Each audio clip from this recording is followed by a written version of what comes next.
As I reported at the top of the show, today marks the 1 year mark for the current Labor government.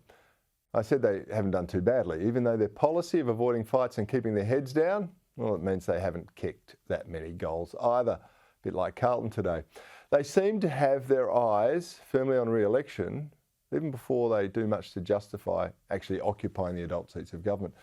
Well, here to discuss this and other news of the day, I'm delighted to say, is Queensland Liberal Senator Gerard Rennick.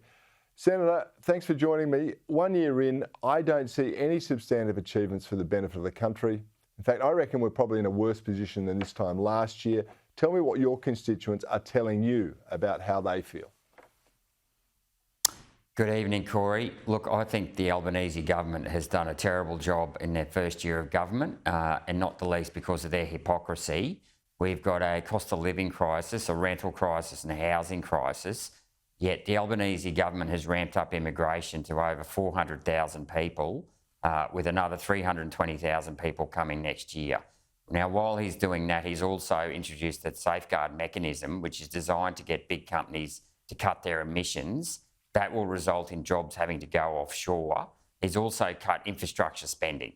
So on the one hand, he talks about saving the environment and trying to cut emissions, and he runs a big Australia policy, and he's also cutting infrastructure. So people are doing it tough out there, and not only have they got less money in their pockets, services are actually declining as well. So it's a huge challenge, but there's much going on in the news world as well. One of them has occupied the column inches is Stan Grant. He's announced he's leaving the ABC flagship show Q&A due to exhaustion from allegedly racist abuse. Well, the ratings show that Grant has been actually poorly received as a host. Not many like his constant criticism of Australia and his partisan debate interventions. Do you think this is a case of sour grapes because viewers just don't warm to his divisive approach, or do you actually think we've got a racism problem in this country? Well, look, it's hard to say. I haven't seen the sort of messages he gets. Look, I do think there's a genuine problem on social media, and I'm assuming that's where he gets the alleged abuse from. But the point about that is that conservative politicians also get abuse, and many of the people complaining about the abuse that Stan Grant may or may not have got, I don't know the complete details there, don't seem to have a problem with getting stuck into conservative politicians. And, as my former colleague, Nicole Flint, would well know, she copped lots of abuse from Labor, as did my current colleague, Linda Reynolds, unfair abuse. And we didn't hear Labor or the left complaining about the abuse that came to the conservative politicians. So I don't want to actually speak to the details of what Stan Grant may or may not have received, because I don't condone any abuse. I don't necessarily agree with his point of view.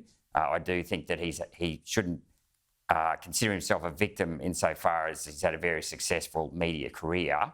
So I don't think he should complain about, having discrimination against him in that regard. But I certainly don't condone the abuse. But there is certainly double standards when it comes to anyone on the left cops abuse versus anyone on the right who cops abuse. Yeah, very well said, Senator. Okay, as I mentioned at the top of the show, there are 900,000 people claiming to be Aboriginal in this country. They're receiving billions from government and part of the 3,000 plus Aboriginal corporations. When you were on a couple of weeks ago, you said these corporations don't pay tax. So my question now is, where are all these billions of dollars going? Well, I haven't audited all the money, but if I had to make a guess, Cory, I suspect that a lot of it goes to the top 1% of the 1% and the bureaucrats, and a lot of bureaucrats who work in these industries, and very little actually goes to where it's needed. The other thing that needs to be addressed when it comes to Aboriginal payments from the government is what level of Aboriginality do you have to be before you actually get a payment?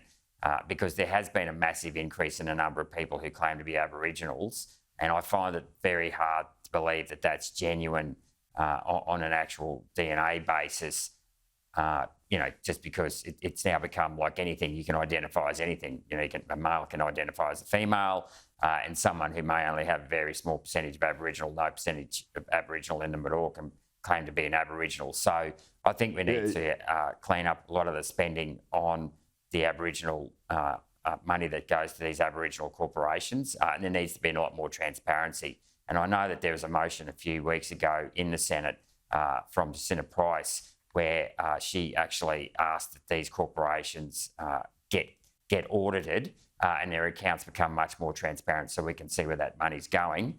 But needless to say, Labor and the Greens voted that down.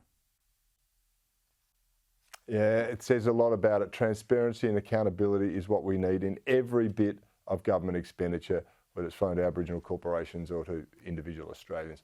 Senator Gerard Rennick, I'm out of time, I'm sorry, but thanks so much for joining me. You enjoy estimates this week and continue to rip the scab off what the government is trying to hide. More strength to your arm.